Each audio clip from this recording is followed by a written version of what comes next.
Hi guys, and welcome to my channel, Changing Phases Tarot. I'm so happy to have you here with me today. Now today's reading will be a mid-monthly reading for the month of October. This will cover the period from October 15th through October 31st, and we'll be looking at the areas of career and finance and love and romance. For the reading, I'll be using the Wisdom of the Oracle deck for the love and romance portion of the reading, and the Good Tarot deck for the career and finance. Both of these decks are by Colette Baron Reed. I would like to remind you that these are general readings, so the messages may or may not resonate with you. You can also check out your rising sign, right, and your moon sign to get more information, so you feel free to check those out. And if you would like a more personalized reading, I would encourage you to send me an email. My email is changingphasestarot@gmail.com. I would be able to, if you send me what the issue is, I can, work on a reading for you. I typically send back their video recordings, much like what you see here. You can check out more information about the pricing as well on my website. That's changingphasestarot.weebly.com. All right, so thank you again for joining me, and I will begin with the reading in 1 second.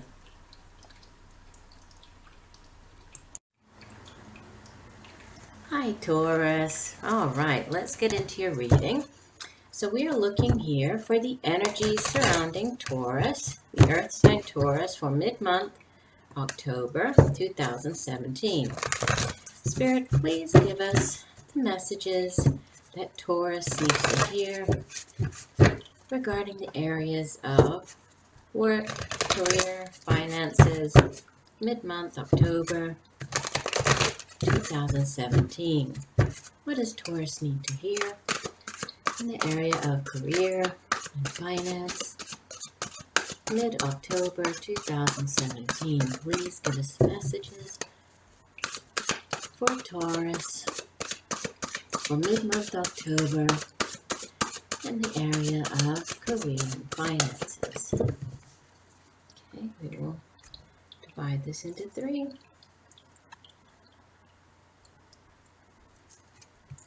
And here we go. So your first card, Taurus, is the Hierophant, Major Arcana, number 5. Our second card, let me just move these out of the way. Second card is the 5 of Fire. Okay. And the last card is the 4 of Air. And the overall energy for the 2-week period, so from mid-October through the end of the month, we have the Page of Earth. Okay, set this down. Now let's take a look at the energies surrounding you in the area of love, romance, relationships. Spirit, what does Taurus need to know in the area of love, relationships, and romance, mid-October 2017. Please give us the messages that Taurus, the Earth sign Taurus, needs to hear for mid-October in the area of love, relationships, romance. What does Taurus need to hear? Please show us the card, Spirit, for Taurus, mid-October 2017. Okay, here we go. Divide into 3. All right, so we have as the first card, Never-Ending Story. And this is card number 37. The second card, To the Sea, card number 7. The last card, card number 23, Peace. And the energy for this, the overall energy for the 2-week period, By the Book, card number 11. Okay, So let me just set these up so that we can get into the meaning of the reading. I'll be right back with that, Taurus. Okay, Taurus, so let's get into the reading here. We have as the overall energy, and we're beginning with the cards along the back. This would be for the work, career, finance portion of your reading. And again, I'm using the Good Tarot deck by Colette Baron Reed. So we have the energy of the Page of Earth. Now this would be the Page of Pentacles in the traditional tarot deck. And we know that the Earth, or the Pentacles cards, right, the Earth suit, is associated with everything that we can, sort of touch, everything that is tangible in the material world. So this has to do with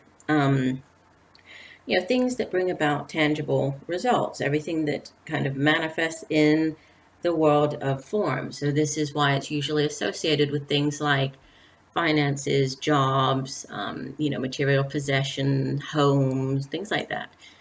Things that we can actually see and touch here in the world, right? The real world, the tangible, the earthly realm.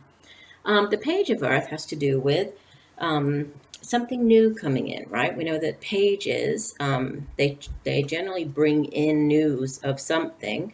And the pages, it's always new energy, that new spark of something. As this is an Earth card, this could be news of some type of job, or possibly, like an investment opportunity. It could be any type of project, really, so related to work, any other type of work endeavor. Doesn't necessarily have to be a new job. But there's news of something coming in, right? There's new energy. And we know that as this is a court card, this could be an actual person that you will be dealing with during the 2-week period from mid-October through the end of the month. It doesn't have to be, but if it is, it would be a younger Earth sign. Could be male or female, not gender specific. So this could be, a younger Capricorn, could be a Taurus like yourself, right? Or Virgo. Could be a younger person around you, but somebody who brings in this new message, right? Related to finance, related to career.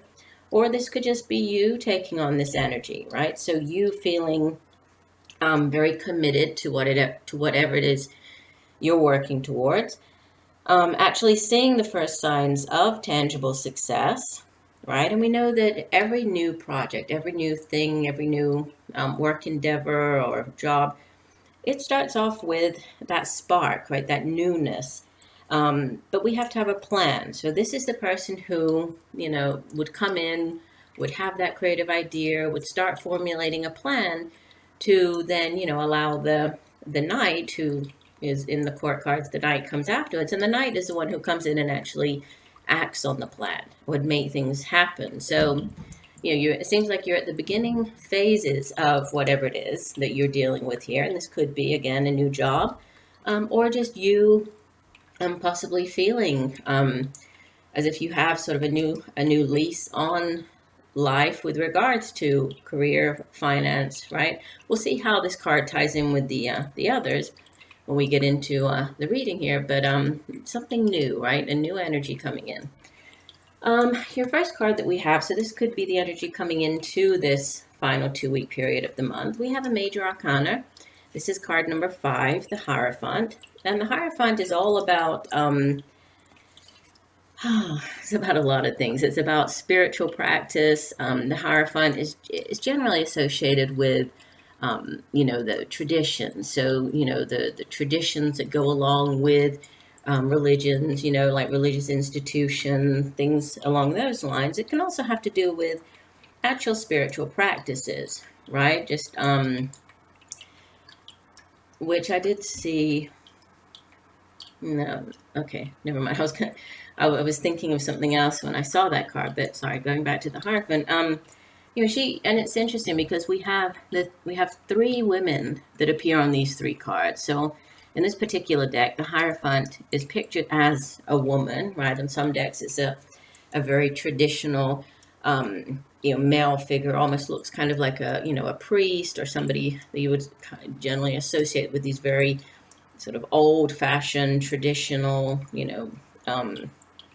representation of religion. So the Hierophant does have to do with spiritual practice, and when it appears, it can at times just remind us to be sort of more committed to a spiritual practice, or just more in tune with our higher power. So it's just asking us, it's kind of more of a guidance card here, just asking you to look at rituals, right? And when I say rituals, it doesn't have to be an elaborate ritual. Could it be as simple as, allowing yourself 5 minutes in the morning and 5 minutes at night to just sit down and really clear your mind and meditate and think about things. And this might help you with whatever decision you have to make as far as career goes here. And I kind of see, there's another energy that also is telling you that you need to take time out and think about things, reflect before acting, coming up at the end. So this could have to do with that. So just really encouraging you to turn towards rituals right at this time. What follows it, we have the Five of Fire. This is, fire energy is in the suit, in the tarot deck. It's the suit of wands, and it's very fiery, creative. It's an action suit. It's that suit that whatever spark, whatever you're interested in, and this can do with work. It's generally things that we are passionate about in life that we work towards, right? So work, career, this showing up in the career reading, it talks about how, the results of our actions come from, obviously the way that we act. And the fire suit is all about our passions, our ambitions, our motivations turned into action. Okay. Now the Five of Fire, or the Five of Wands itself, has to do with, in the traditional deck, there's more of a challenging energy to it. Obviously the good tarot deck, Colette Baron-Reid tends to put more of a positive spin on the cards. So, in this deck, it deals more with unity in diversity, the need for creative brainstorming, so being open to new people, new ideas, listening to what other people have to offer as far as these new ideas, or, thinking about new projects. So being more open to that. Traditionally, it's more of a kind of a combative energy, there's more to do with conflict and differences of opinion. So here it's just more about honoring the differences, right? Recognizing that when you are at work and you're in that work environment and have to listen to different people's points of view in order to get a job done, right? If you're in a large department working on a big project, working on a team, it's important to listen to other people's points of view and respect the differences, right? And the last card that comes after it, which, like I was saying, is more of this card of this, it's sort of not a caution, but it reminds you that it's important to take time out to really reflect on things. We have the Four of Air. Now the air suit in the tarot, this would be the swords in the traditional deck. It has to do with our thoughts, right? So it's all cerebral energy, just our thoughts, and how our thoughts affect or reflect in our daily lives. So as you think, sort of your thoughts are who you become, right? And if we plant positive thoughts, obviously, we can expect positive outcomes or results, right? So again, it's all about thinking and where our thoughts can lead us. Now the Four of Air specifically has to do with, it's a card of healing. It's a card of meditation, rest, recuperation, needing to take time out to really, sort of reflect on things, right? You need this quiet time in order to find clarity, right? And when we allow our minds to rest, it's easier for us to find clarity and we see things more clearly, right? So I kind of get that this has to do more with kind of a work situation, more so than, finances or new thing, like a new job coming out. I don't see that. I see this more of you working with people and the need to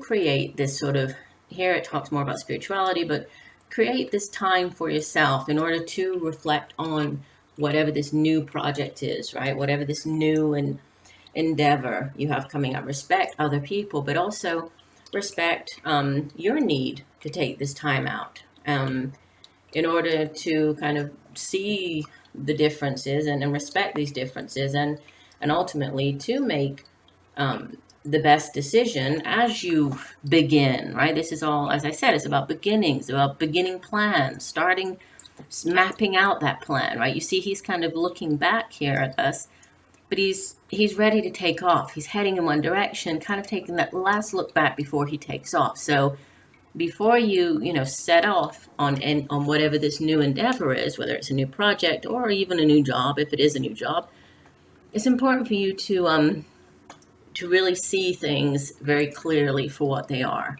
okay, and take this time out for yourself to really reflect on everything before embarking on this new phase of whatever this new endeavor is.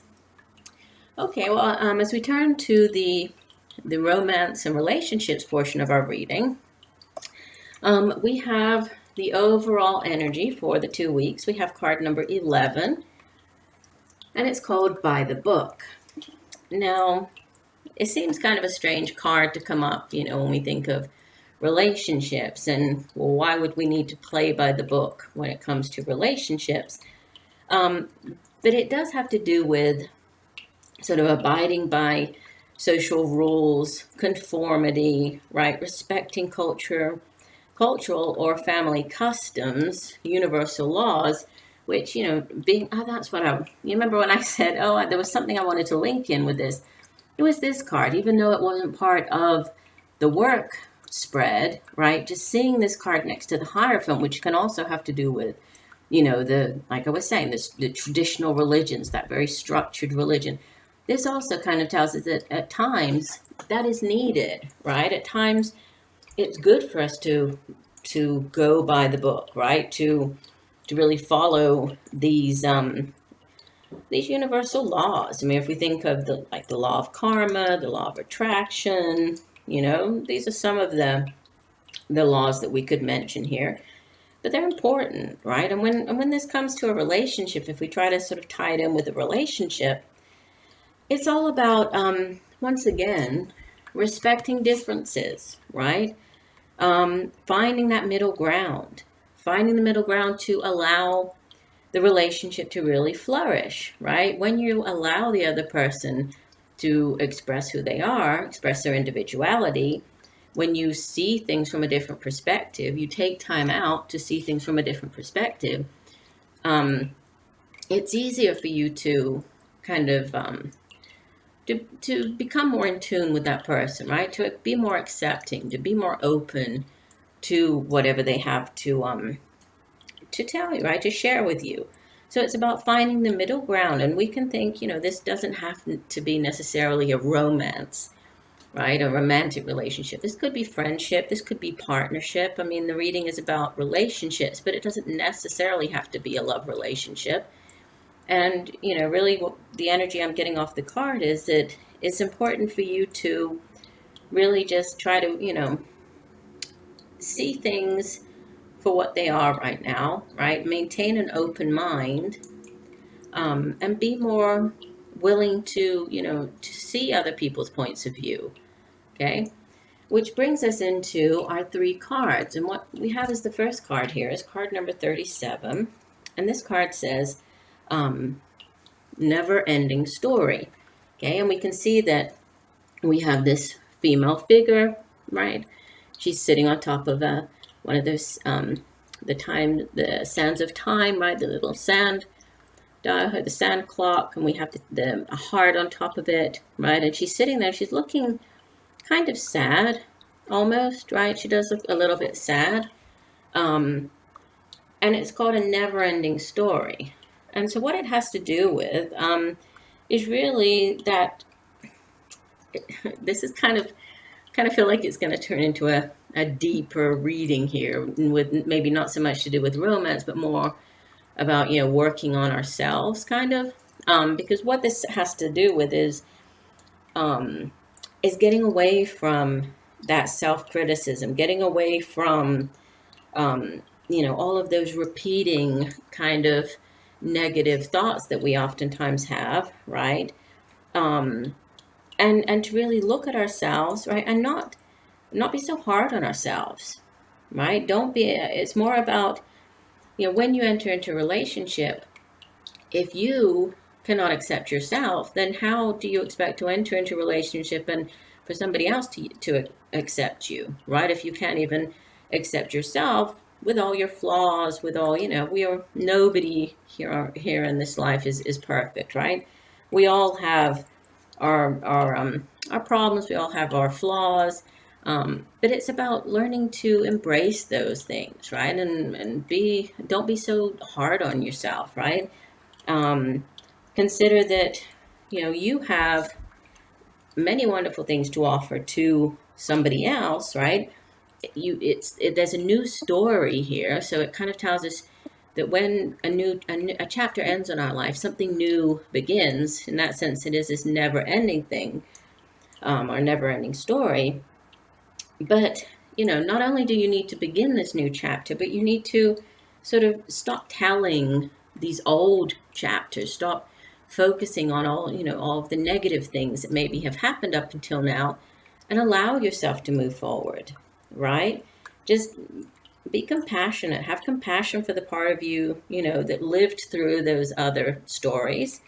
But know that you have come a very long way, and, you're on the right path here, right? And we see that she's facing forward. The lady on the next card is also facing forward, right? On the next card, which is to the sea, card number 7, the woman is, she's floating in a bathtub in the middle of the ocean, right? We can see in many of these cards, we can see sort of this face, right? It appears here as well, appears here, which is, you can interpret it to be many things. This could be, sort of your higher self. This could be, the spirit realm. This could be the universe looking down on her.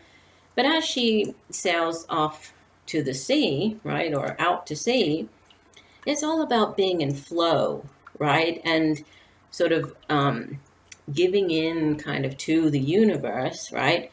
And allowing yourself to flow. And as you move out of this one chapter and move into a more, hopefully a more positive chapter in your life, at times you can sort of decide to go with the flow, right? Or you can really sort of stop and question the course that you're on, right?